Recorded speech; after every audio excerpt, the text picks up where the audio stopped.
दोस्तों, आज की कहानी है हम सफ़र। रीता कहती है, माँ मुझे पहले उसकी तस्वीर दिखाओ, फिर मैं फैसला करूँगी हाँ या ना का। माँ ने रीता की तरफ देखा।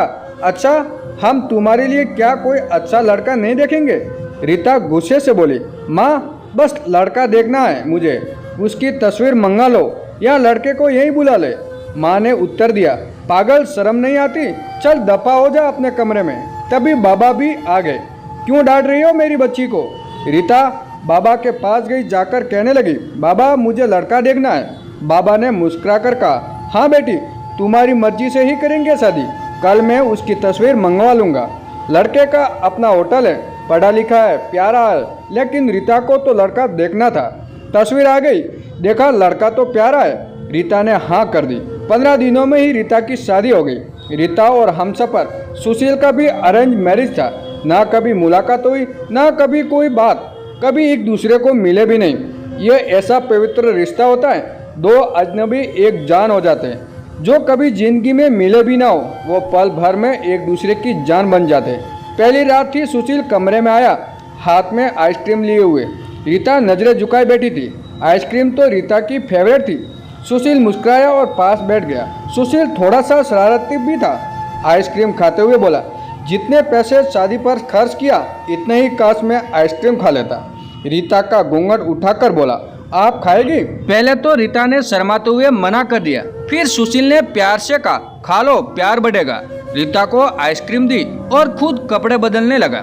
रीता सारी आइसक्रीम खा गई। सुशील ने जब पूछा, आइसक्रीम कहाँ है, तो रीता मुस्कुराने लगी, वो तो मैं खा गई। सुशील भी मुस्कुराने लगा, बहुत कंजूस हो आप, पहले कहती नहीं खाती और अब देखो सारी की सारी खा गई। हाय, मेरे आइसक्रीम ₹50 की थी। रीता सुशील को पहले ही रात इतना तो समझ गई थी कि सुशील दिल का बहुत अच्छा है। रात भर मोहब्बत भरी बातें होती रही। जिंदगी अपनी असल मंजिल की तरफ मुड़ गई थी। वक्त गुजरने लगा। रीता के भाई की शादी थी। रीता 4 महीने की प्रेग्नेंट भी थी। रीता ने सुशील से कहा, मुझे भाई की शादी में जाना है। सुशील ने रीता के पास बैठकर बोला, रीता, डॉक्टर ने आपको लंबी यात्रा करने से मना किया है, इसलिए मैं कोई रिस्क नहीं लेना चाहता। मैं नहीं इजाज़त दे सकता शादी में जाने की। रीता को बहुत गुस्सा आया। उसने बोला, सुशील, आप पागल तो नहीं हो गए हो? मेरे भाई की शादी है और आप जाने से मना कर रहे हैं। आप मुझे कार में छोड़कर आराम से आ जाना। सुशील ने रीता का हाथ पकड़कर बोला, रीता, क्यों बेकार की जिद करती हो? डॉक्टर ने यात्रा करने से मना किया है। मैं नहीं जाने दे सकता तुमको। तुम लापरवाह हो जाती हो और मैं तुमको किसी और के भरोसे नहीं छोड़ सकता।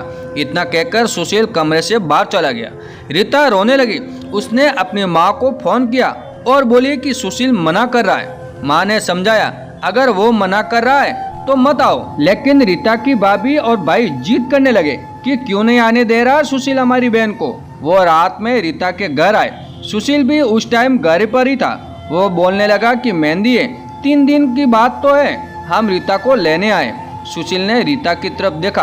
रीता, मैंने क्या कहा था तुमसे? रीता ने नजर झुका ली और कमरे में चली गई। सुशील को गुस्सा तो बहुत था, लेकिन सब्र कर लिया। कुछ रुपए जेब से निकाले और रीता को दे दिया और बोला, ये कुछ पैसे रख लो, बाकी और चाहिए तो ले लेना, मैं आऊँगा कल। रीता बहुत खुश थी। सुशील ने अपने सीने से लगाए रीता को बोला, अपना ख्याल रखना। रीता फिर शादी में चली गई। मेहंदी की रात रीता की बुआ की लड़की भी आई हुई थी। दोनों साथ में खूब डांस किए। बारात वाले दिन जब भाई की बारात लड़की वालों के घर पहुंची तो बारिश हो रही थी। गली में काफी कीचड़ था। रीता का पाँव फिसला और वो गिर गई। गिरते ही उसके पेट में दर्द होने लगा और रीता जोर जोर से रोने लगी। जल्दी से रीता को अस्पताल ले जाया गया। रीता दर्द से चिल्ला रही थी। जब सुशील को रीता के बारे में पता चला तो सुशील घबरा गया। वो जल्दी से अस्पताल पहुंचा। डॉक्टर रीता को इमरजेंसी वार्ड में ले गए। सुशील बहुत परेशान था। उसके दिल की धड़कन बेकाबू थी और जुबान पर ईश्वर का जाप था। बाकी सब लोग शादी की खुशियों में मगन थे, लेकिन यहाँ सुशील परेशान खड़ा था। कुछ देर बाद डॉक्टर कमरे से बाहर आए। उन्होंने सॉरी कहते हुए बताया, आपका बच्चा मर चुका है। सुशील बेजवान सा होकर कुर्सी पर बैठ गया। फिर बहुत की हिम्मत करके जल्दी से वार्ड में गया। रीता रो रही थी और सुशील को देखकर मुंह मोड़ लिया। सुशील पास में बैठ गया और सर पर हाथ फेरने लगा। अच्छा चल, चुप कर मेरी जान, रोना बंद कर, ये ऊपर वाले की मर्जी थी। रीता फुट फुट कर रोने लगी और बोल रही थी, सुशील मुझे माफ कर दो, मुझसे गलती हो गई। सुशील ने आंसू से भीगी हुई पलकों को चूम लिया। अरे बस बस मेरी जान, रोते नहीं, बस ऊपर वाले की मर्जी थी, चुप हो जाओ। रीता खुद को गुनहगार समझ रही थी। सुशील रीता को लेकर घर चला गया। शादी खत्म हुई, सब घर पे आ गए रीता का हाल चाल पूछने। रीता खुद पर इल्जाम दे रही थी और बोल रही थी, मुझे रोका था सुशील ने माँ, लेकिन मैं जिद करती रही, शादी में जाना है। अगर मैं उनकी बात मान ली होती तो आज शायद मैं अपना बच्चा ना खोती। सुशील समझ रहा था रीता दिल ही दिल में खुद को कसूरवार ठहरा रही थी, इसलिए सुशील प्यार से समझाता रहा रीता को, अरे पागल, खुद को परेशान न कर, ऊपर वाले की मर्जी थी, ऊपर वाले ने चाहा तो हमें फिर से औलाद जरूर देगा। रीता सुशील की आंखों में देख रही थी। सुशील आप इतने अच्छे हैं, मुझे डांटा नहीं, आपने कुछ कहा नहीं। सुशील ने लंबी सांस ली और मुस्कुराकर बोला, जब तुमने मेरी बात मानी ही नहीं तो अब कुछ कहने का क्या फायदा। रीता सुशील का खामोश गुस्सा समझ रही थी। 1 साल बाद फिर ऊपर वाले ने उनको बेटा दे दिया, सब खुश थे। सुशील बाहों में अपने बेटे को उठाकर सूंघने लगा। रीता बेड पर लेटी हुई सुशील की आंखों से बेटे की मोहब्बत में निकलते आंसू देख रही थी। जिंदगी में अच्छे दिन आते हैं, लेकिन अक्लमंद वही होता है जो खुद को हर हालात में डाल लेता है। सुशील के 2 भाई थे जो सुशील से अमीर थे।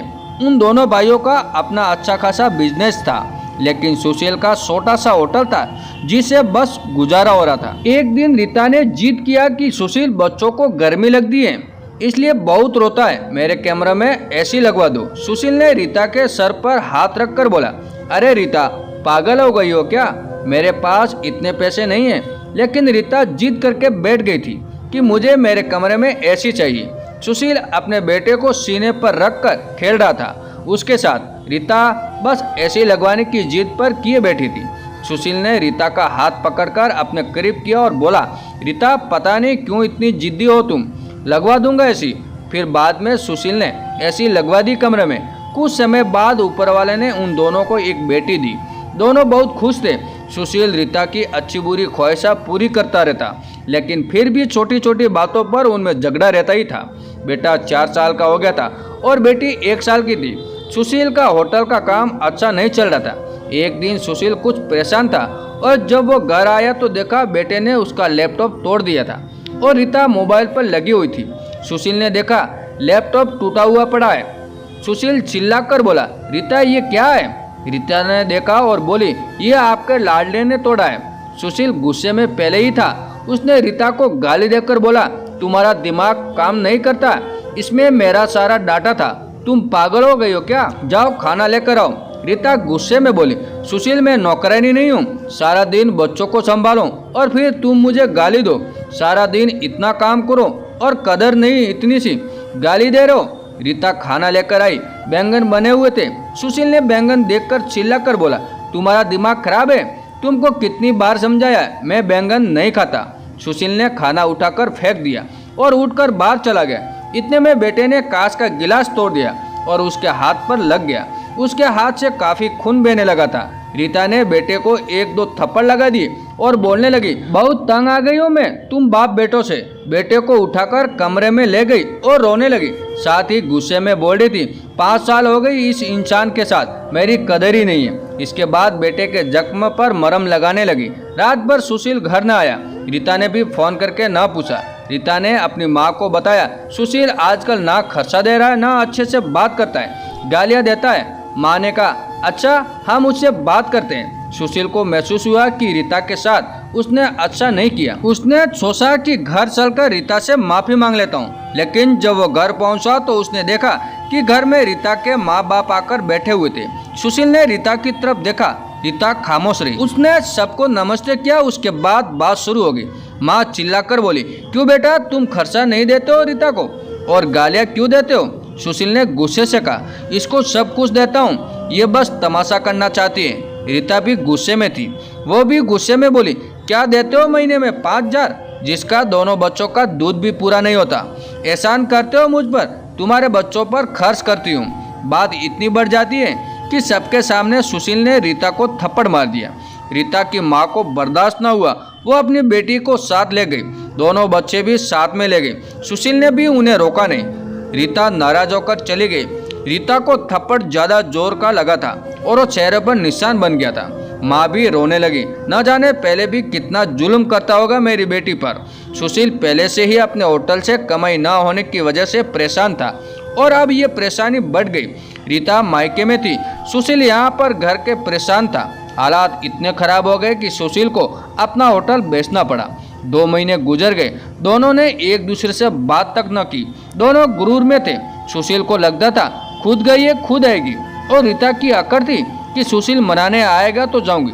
ऐसे ही 8 महीने गुजर गए। कोई बातचीत नहीं हुई। सुशील के एक दोस्त ने सुशील से पूछा, कमाने विदेश जाओगे? तो बताओ मेरे पास वीजा है। हालात काफी बुरे थे, इसलिए सुशील विदेश चला गया और नंबर बंद हो गया। 1 साल गुजर गया। दोनों ने एक दूसरे से कोई बात नहीं की। रीता अपने भाई से जरूरत का खर्चा लेती थी, लेकिन भाई भी कब तक खर्चा देता? उसका खर्चा भी था काफी। रीता के बच्चे कोई नुकसान कर देते या कोई चीज तोड़ देते तो रीता की भाभी हजारों बातें सुनाती थी। रीता चुपचाप सुन लेती थी। क्या करती? आखिर किसी को कुछ बताती भी ना थी। दीपावली का दिन था। रीता ने भाई से कहा, पैसे दे दो, बच्चों को शॉपिंग करवानी है। तभी भाभी ने बोल पड़ा, बहन इनके लिए हमारे पास फालतू के पैसे नहीं है। उस इंसान के साथ नहीं रह सकती हो तो तलाक लेकर किसी दूसरे से शादी कर लो और जाओ यहाँ से। रीता उस दिन बहुत रोई थी। उसे एहसास होने लगा था उससे कितनी बड़ी गलती हुई है सुशील को छोड़कर। सुशील भी दुबई में बच्चों को याद करके बहुत रोता था। उधर रीता के भाई ने रीता के लिए एक आदमी देखा था जिसकी पत्नी की मृत्यु हो चुकी थी और उसके 4 बच्चे थे। सुशील सोच रहा था कि रीता तो मासूम है, थोड़े से गुस्से पर नाराज हो जाती है, मैं खुद ही उससे माफी मांग लूंगा अपनी जान से।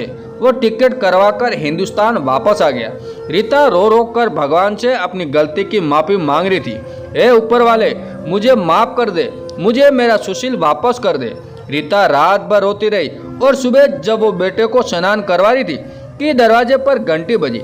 भाभी ने दरवाजा खोला तो सामने देखा सुशील खड़ा था। रीता की नजर पड़ी सुशील पर। रीता नंगे पांव दौड़ते हुए जाकर सुशील के सीने से जा लगी और जोर जोर से रोने लगी और बोली, सुशील मैं बहुत प्यार करती हूँ तुमसे।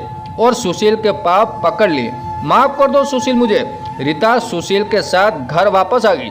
दोनों खुशी से सब बातें भुलाकर जीने लगे। लेकिन वो इस समाज को इतना बता गई कि जज्बात में जुदा हो जाना बहुत आसान है, लेकिन जुदा होकर जीना बहुत मुश्किल है। जो दर्द एक हमसफर महसूस कर सकता है वो कोई और नहीं समझ सकता। तलाक लेकर जिंदगी बर्बाद ना करे, सब वक्त के साथ बदल जाता है। हाँ, अगर नहीं बदलता है तो वो हमसफर है। अगर कोई नाराज या घमंड में है तो उसको मना लो, इससे पहले कि काफी देर हो जाए। आजकल छोटी छोटी बातों पर घर उजड़ रहे हैं। अगर थोड़ी बर्दाश्त कर ले तो ऐसे घर ना उजड़े। अगर मेरी कहानी किसी एक के भी दिल में घर कर गई हो तो लाइक करे, कमेंट करे और सब्सक्राइब